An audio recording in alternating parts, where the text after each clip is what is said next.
না পোড়ায়ও রাধা রঙ না ভাসায়ও জলে মরিলে তুলিয়ে রেখো তমালের ডালে। এই একটা বিষয় আর কি। আচ্ছা এখানে একটা তমাল গাছের কথা বললেন না, তমাল গাছ কোনটা? এটা তমাল গাছ। তমাল গাছের একটা হিস্ট্রি জানি বিদায় আবার ঘুরে আসলাম। তমাল এমন একটি গাছ যেটা শ্রীকৃষ্ণ যে গাছে বসে বাঁশি বাজাতেন, সেই গাছের নাম ছিল তমাল গাছ।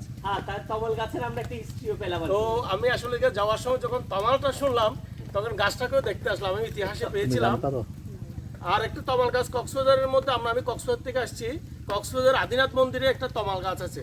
আর এই চট্টগ্রামের ভিতরে আমার জানা মতে তমাল গাছ আমি দেখিনি। আমরা এখন পেলাম যে এখানে এসে মূলত পেলাম তমাল গাছের যে বিষয়টা। হ্যাঁ তমাল গাছ। আর এই যে তমাল গাছ, এই গাছেই কৃষ্ণ যে গাছে বাঁশি বাজাতেন, এমন একটা গানও আছে, না পোড়ায়ও রাধা রঙ না ভাসায়ও জলে মরিলে তুলিয়ে রেখো তমালের ডালে।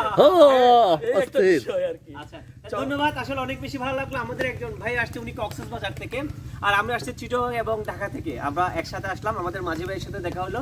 টোটাল আমরা তমাল গাছটা পেলাম, যে তমাল গাছ যেখানে রাধা বসে, শ্রীকৃষ্ণ বসে বাঁশি বাজাতেন, এই সে হচ্ছে তমাল গাছ। সেই হিস্ট্রিটাও কিন্তু আমরা পেলাম এই জায়গায়।